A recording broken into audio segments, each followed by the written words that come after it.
poking Pinoy.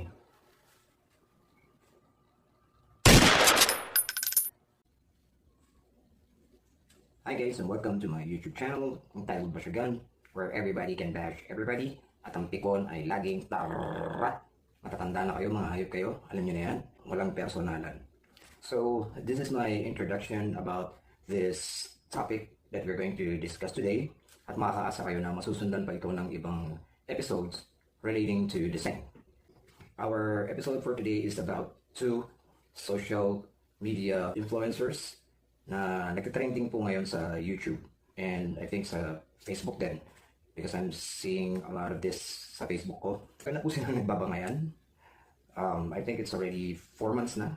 Actually, nauwi po ito sa kasuhan. 56 episodes ng isa sa kanila, which is, papangalanan ko na, Makagago, What's Up Man, aka MG or Boss MG. Bago ko pakilala itong katunggali niya sa YouTube, this person deserves a good introduction. Sa YouTube channel po nitong taon na to, buong pagmamalaki niya, siya daw po ay ang pinakamayaman na tao sa Pilipinas. Oo, at siya daw po ay trilyonaryo, allegedly. Ika nga niya, sabi niya. At lalabanan niya ang mga pinakamayayamang tao sa Pilipinas ng sunugan ng pera. Dito po mauubos ang pera niya. Pero itong mayayaman na to na hinahamon niya, ubos na. Pero yung sa kanya hindi pa. Ganun po siya kayaman. Allegedly. Bigay po daw siya sa mahihirap at sa taong bayan dahil isa daw siyang humanitarian. At gumastos ng bilyong-bilyong piso sa pagtulong noong pandemic. Kaya po siya ay nabansagang pandemic hero.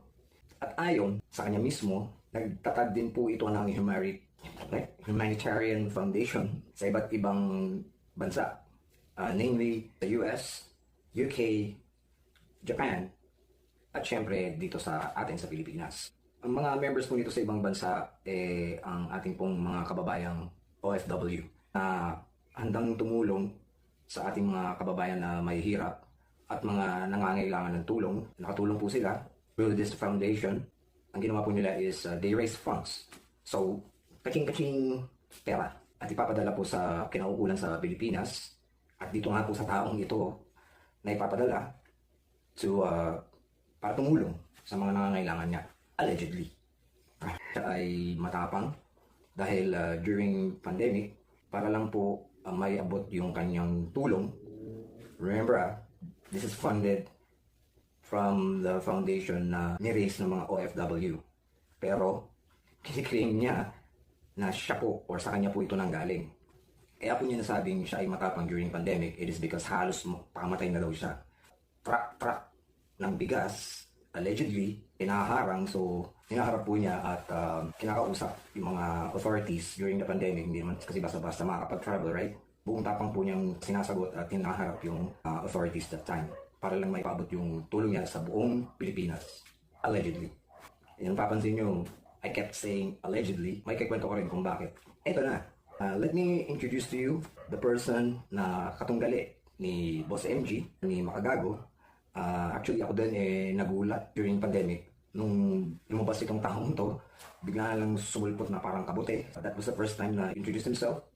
Ang pinaka nakakainis na tao na nakilala ko sa balat ng lupa. Dito din sa social media. Ang pinaka mayabang, pinaka matapang daw, allegedly sabi niya. Pero sa nakikita ko napakaduwag or napakaduwag niya talaga. Duwag po yan. Madalas lang po yan manakot. Sinasabi niya na marami siyang connection or malakas siya. Meron siyang influence sa mga politiko at iba't ibang mga rango sa PNP. Yun pong pinapanakot niya. Plus, yung mga iba't ibang grupo or samahan ang Sputnik at naging gobernador sa kulungan. Ito po ay nakulong, by the way. Pandemic days after niya mamigay ng tulong. No?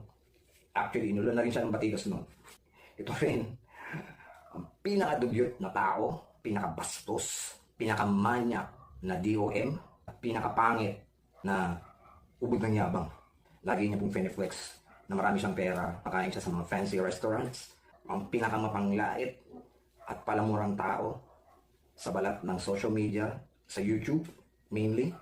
Yun na. So, let me introduce to you si Francis Leo Mangusing. Ay, Francis Leo Marcos pala. Sorry. Yan. Pati ako nagkakamali. AKA FLM. AKA Norman Mangusing. AKA Kulaong. At para po sa akin, AKA Kulango. Dahil po yung ilong nito ay busarga at napaka-flat. Pukuha pang mag-close up habang nag-video. Diyos ko. Kumpara mo naman yung ilong niya sa ilong ko. Look at my nose. Well, ginawa na lang ang kakatawanan dahil pinaglalaro na lang po siya sa YouTube ngayon. Sa pangunguna ni Makagago, what's up man?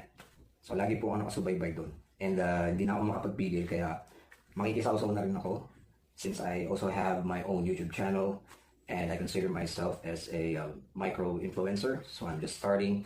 Please bear with me. Okay? Yun po. So it's about FLM or Norman Mangusing. This is just my introduction for now. So this is about sa mayabang at matapang pero napakatuwag naman na taong si FLM. Till our next episode at siguradong punong-puno ito ng katatawanan at may entertain kayo sa mga pinagsasabi nitong taong to. Okay? And don't forget, napakasinungaling pa pala nito. So lahat superlative, pinaka, napaka, yun po. Oo. So bye for now. Peace out.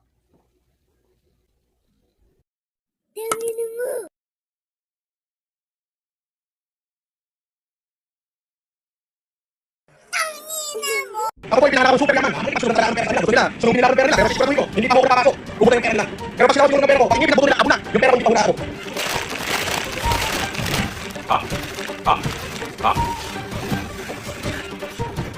Ah.